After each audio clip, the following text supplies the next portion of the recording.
Spreading Love. I'm Dani. And I'm Woifi. We have a very NPR sounding voice today. We are doing some ASMR today. Oh, ASMR we're doing. Yeah, I'm going to rub the microphone a little bit. You like that microphone? Do you like that microphone? Take it. Do you like when I rub my dirty fingers all over you? Well, I hope they're not dirty. No, they're not. And it's also not the microphone. It's not. We're back. And I just wanted to say thank you for listening. And we say that every time, but we really appreciate wherever you are in the world, whatever you're going through, on whatever device you're listening. Thanks for giving us your time and for letting the listener numbers climb, and also for spreading the word and sharing it, or subscribing to the podcast, or even giving us some good ratings on Apple Podcast. And if you want to talk to us, you can hit us up on our Instagram or on our website. Yeah. Is there something else? No. But yeah, I don't know. It's always interesting and also mind-boggling how many people in so many different countries listening to our little podcast. Yeah. And I don't know. It's nice to know that there are some people who are interested in what we are going through in our lives. Yeah. I mean, it's also nice to not be doing this for nobody. So. Sure, that's the thing. That's why we ask you to share the podcast, because we want more people. I bet there are more people out there who would like to hear certain topics or listen to certain things that we say. Not because we're super interesting. No, but I think but if you have someone, or if you hear someone going through something similar that you're going through, then I think I would have benefited from something like this when we were in long distance. Right. Long distance, anxiety, depression, just some relationship-based things, jealousy, all those topics. I think there is something for everyone in there. Yep. And yeah, that's why we do that podcast. And today we have an interesting episode. I think you say that every time we have a new episode. I think we always have, almost all the time, have interesting episodes. I think so too. And today we are talking about digital intimacy. But specifically in long distance relationships. Right. So. And by intimacy, we don't necessarily just mean, of course it's included, but we don't necessarily just mean the sexual intimacy when you're in a long distance relationship. That's of course a part of it, but we're also talking about just emotionally connecting with your partner, because right. I think in long distance that's also can be kind of challenging to feel emotionally connected with them. Especially in these days where you maybe are in a complete different country and you're stuck there because of COVID or whatever, and you don't know when you see that person ever again. Yeah. And if you have a special connection, you want to, build on that and not let it go to waste, and also not let it fade away into a friendship, or into just nothing special. And you can still spark some flames there. Yeah, you can indeed. We were in a long term. I wanted to say long term. We were in a long distance relationship, and it sucked for multiple reasons, but I think we made the best out of it. I think so too. And the thing is, long distance is not equally a long distance, because there are so many other factors like time difference. And we talked about this in one of our first episodes, I think. And if you're living in a different country where you have some hours of time difference, and you have only a certain amount of hours to talk to each other because the other person goes to bed or whatever, and also work and stuff, then that's also something to I don't know. It makes it more difficult, I think. I think that not every long distance relationship is the same, obviously. Right. But when there's a time difference like the one that we had, I think it made it extra difficult because, like you said, there were only literally a couple of hours per day that we had a window of time where we could talk to each other, but we also each had our own lives. And so sometimes I mean, I think we wrote each other every day. We texted every day, but sometimes it was just a, hey, how are you? And there was not that much more because one of us was busy. Or sometimes we like set aside time to actually have a longer chat. And I think that's really important in terms of intimacy, is to make sure you set aside like plan time, schedule time. Right. To be with each other when you're not with each other. Right. I think that's a valid point to especially if there's a time difference involved, but even if there's not, to make time to not just let it be like a regular call, because you can spice things up. You can do things together with technology these days. I mean, especially in COVID times where we learn to basically hang out with our friends online more. And you can use that to your advantage and to do some fun things together, like watch a movie, for example. Yeah, we used to do that a lot.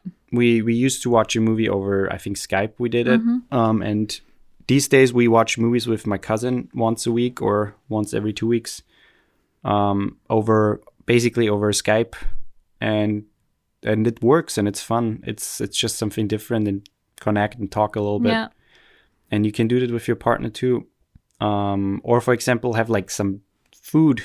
Like have it Skype dinner. You can have like a date night. Right. You can each like either cook something, or like if you decide you want to cook the same thing, or you order food from your favorite place, and then you Skype together, you eat together, you have a little date night. Right. A little date night dinner over Skype. Right. And you can, there are so many other things you can do besides the like sexual things, which we will talk about too. But you can play games. I remember. Except don't play chess. I remember we started playing chess, or I tried to, like, because it's one of those games where you can find super easily online. Yeah. On any website, like on some websites where you can just play together, and it was fun. It's a fun little thing where you can just play together. But there are other games online, or if you have like Steam or an Xbox or PlayStation, maybe you can find some games there too, which you can play together. A cool new thing on Disney Plus, for example, and I think there are other services too now, where you can just like watch something with your friend if the other person has Netflix. I think that's a thing in the US. Yeah, and that's kind of cool too, where you can just invite them and you have like a watch party, and you can super easily watch something while either talking on your phone or texting. I think it's also important. I mean, we say this all the time, but communication is key. And especially when you're not physically together, that you talk about the big things and the little things with just as much importance. Because, I don't know, I feel like when you're in a relationship where you're together, like physically together, you typically mostly talk about the big things that happen. In terms of, I mean, I don't mean like an everyday conversation, but those are the things you're like, oh, I really want to tell them this. And I think that's normal for any relationship. But in long distance, I think it's also important to talk about the little things, because it brings you closer together when you're so far apart. Yeah. So to be able to share in the little moments and the big ones together, I think is also an important way to grow your intimacy with each other. I mean, I think we talked about this in the other episode where I think it's important to try to incorporate the other person in your life with texts, little updates, videos, pictures, and try to like portray them what you did that day, or even if they're sleeping while you're awake, try to send them little things where when they wake up, they can like get a little update on how your day was and what things you did.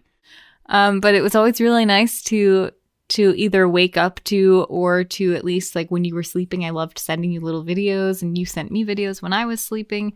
So then when you wake up, you get all of these little messages from the other person just about like how their day is going, and I think that's really sweet. Yeah, you can also go overboard with that. We did multiple times. And send so many videos that you have to watch 30 or more minutes of videos before you can get your days going. Yeah, that became a problem. And I remember driving to university just watching videos, because otherwise I could have not watched them until like late at night. Yeah.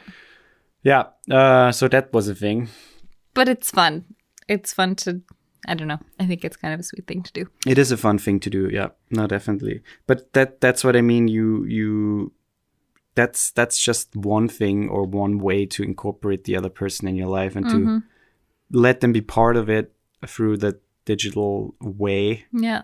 And it's also a nice thing to like wake up to, I guess. I think that was also for me, especially, I don't know how it was for you, but for me it was really hard because I felt a lot because of the distance that I wasn't really a part of your life. I was just this thing in your life, but like separate from your actual life. You know what I mean? I mean, sure, it makes sense. And so any time that we would do things like that, it made me feel so, even if it was just a little text of like, this is what I did today, or I'm eating lunch now, you know, just like these little things that may seem silly to tell the other person. Like, why would I?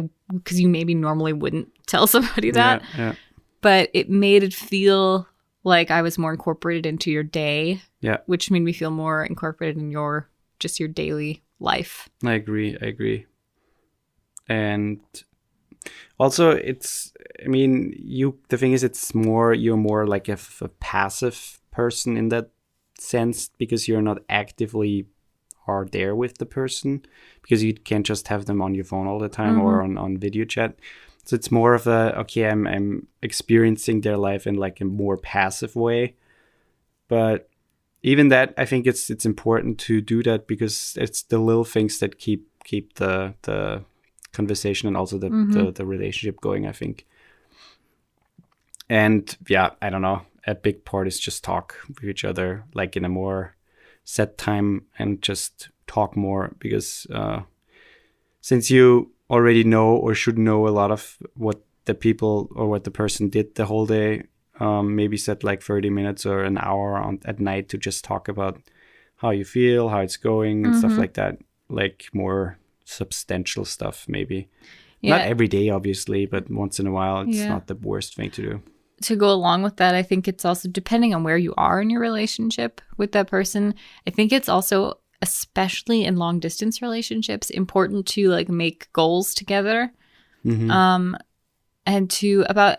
you kind of have to talk about certain things maybe earlier than you would if you weren't in a long distance relationship. Where things like, I mean, in our case, you know, it's either he moves to the US or I move to Austria if we wanted it to continue. And we had to have like conversations pretty early on about, do you want kids? Do you want a family? Do you want to get married? Do you know, are those things you want in your life, basically? And because they're important things to talk about in any relationship, but if one of you is going to make such a big leap to move so far away, I think it's important to have those conversations to know where that person stands on the big things. That's true. So I think it's important, and you don't have to make those massive life goals, but I think it's good to talk about your goals that you want to reach with each other. Especially at a certain age. Definitely, yeah. Well, and especially if it involves somebody moving somewhere, because that also, you don't want to get so deep into the relationship where you're really in love with each other, but then neither of you wants to move. Neither of you wants to be the one to be like, okay, I have to give this stuff up to be with this person. Yeah. And so it's important, I think, to talk about the bigger things like that to make sure you're on the same page. The bigger throbbing things. The bigger veiny, throbbing, hard things. Yeah. The veiny things or the wainy things? Wainy. Let's take a quick break.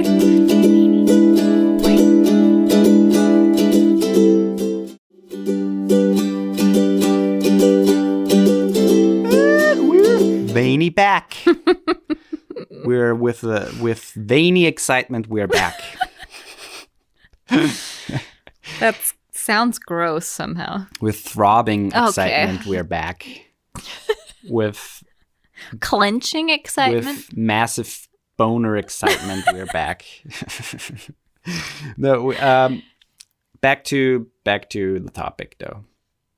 A big part of the whole thing is, of course, keeping the romance going, and also the sexual things. Yep. The me so horny things.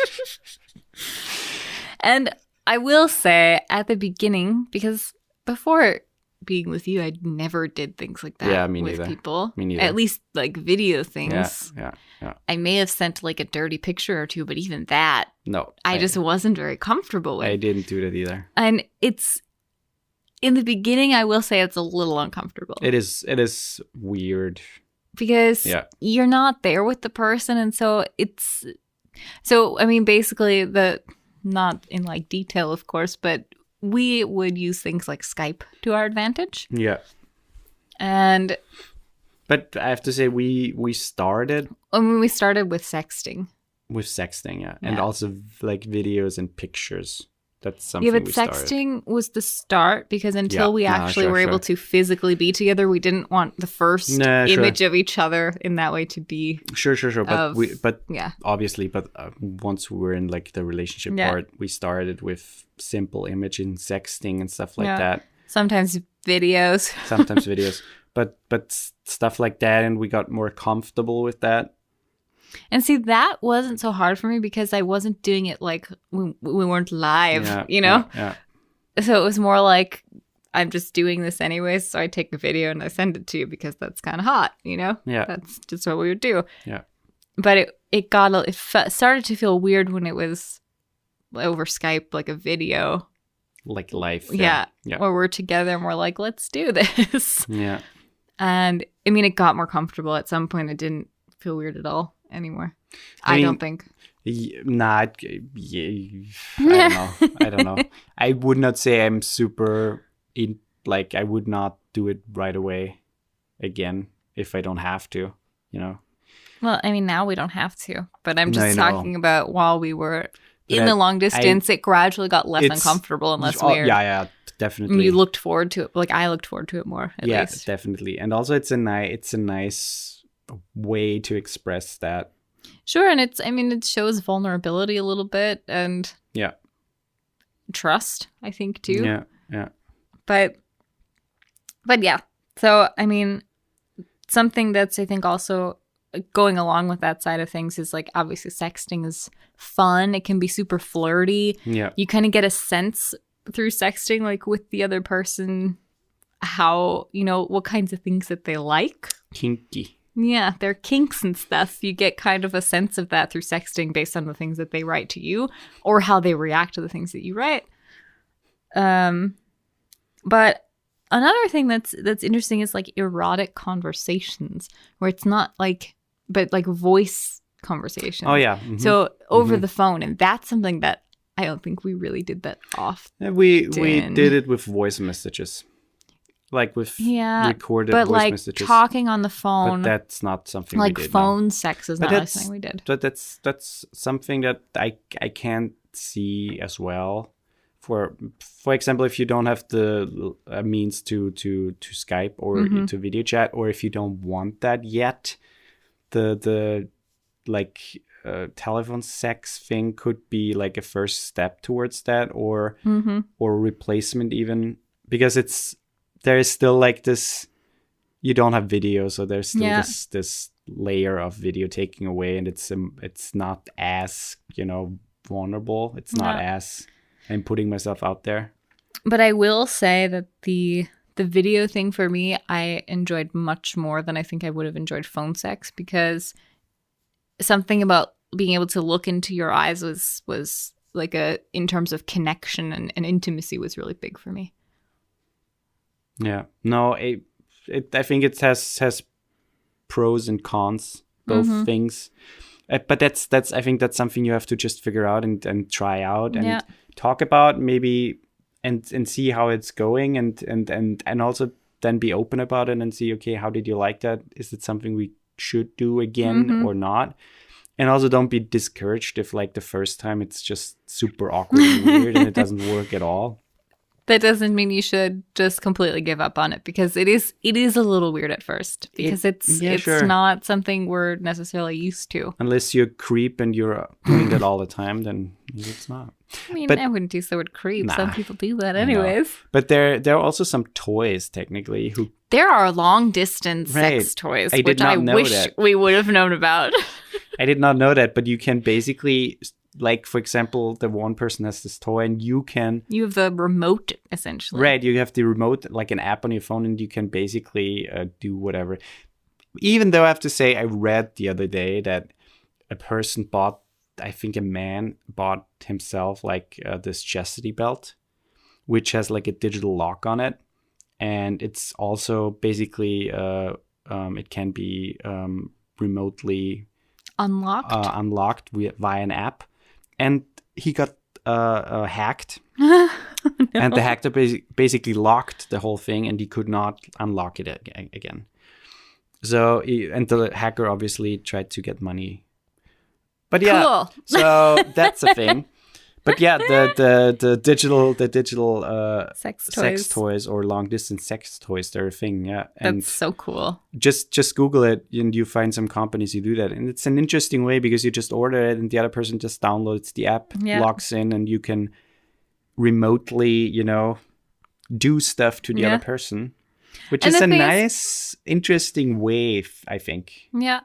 And with things like videos and stuff, or like video chat with all of that, I think you can get creative with it. It doesn't just have to be like you're both doing something at the same time and, either watching each other or dirty talk throughout the whole thing. But you can be playful with it. It can be one person does something and the other person is saying like what they want the person to do, or it's you can get creative with it, and I think you can make it a little different and spicy. I think each time you do it. I think so too. And I don't know. If you're in a long distance relationship, if you're right now in one, or if you're about to be, the interesting or also the exciting thing about it is to try out those things, to be creative, to do stuff like that. Because the whole thing sucks. You want to be with each other, and you want that whole thing to be over as soon as possible. Mm-hmm. But at the same time, sometimes you just have to wait. Sometimes you don't know if and when. Yeah. And so with technology these days, and with all the possibilities, there's so many ways where you can be intimate and close with each other. And it's just interesting. And yeah, in hindsight, I wish we would have looked more into the whole thing. Yeah. Because I think we could have done more, but at the same time, I think we tried out a lot of things, and we found a good way for us to pass that time. And in terms of the sexual intimacy, it doesn't always have to be like super kinky, and it can always has to be. It always has to be the dirtiest, but it can also most graphic, hardcore shit. No, but it can also be super romantic. I mean, there were multiple times where for us it was really romantic. Like watch hardcore porn together. Yeah. But really, you felt super connected with each other. And it's just like, it's a really, it's a way to make the best out of the situation. And sure, nothing beats the actual thing, but at the same time. What thing? What are you talking about? Intercourse. Oh. Coitus. The old coifish. Coifish coitus. I forgot about that. That was the thing you used to say. Yeah, coifish coitus. Coifish coitus in the koi pond. But yeah, you can make it romantic, you can make it kinky, you can make it super dirty, and whatever you want to do. Right. And I just want to, before we wrap it up, I just want to say another fun thing that you can do, which is not sex related. It can be. It can be. Is to keep your partner guessing a little bit, where in the sense that you might just randomly send them something in the mail. Mm-hmm. You buy them a gift or something, or you make something and you hand or something, or you make something and you send it to them, because then it's like this lovely surprise when the person gets it and has no idea that you sent something. You made me those letters. Yeah, I still haven't opened them. Yeah, it really annoys me because I put so much time into that. But that was so sweet. I remember you sent me a video of you opening it, and I cried. I really appreciate that. All the letters where, if I feel lonely, open this one. If I feel blah blah, open this one. And each one had a handwritten letter in it for exactly when he's feeling that emotion. Right. And just it was super sweet. A way to encourage him out of it, or just to be there for him without being there. Yeah. And we also, that's also something we did. We sent each other letters. Yeah, we wrote letters to each other for a really long time. Yeah, and that was nice too. Them all.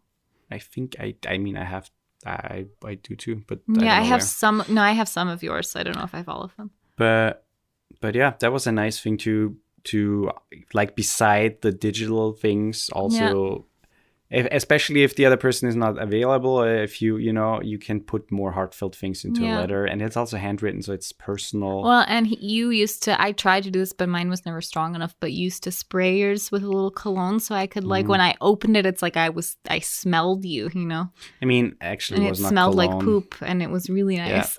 Yeah, I rubbed my ass against it, and people who know me that's like a real sign of love if you smell his ass. So strong. So when we go to the cinema, people sit not next to me because it's so no. I used to spray it, with cologne. That's so nice. Or with some perfume.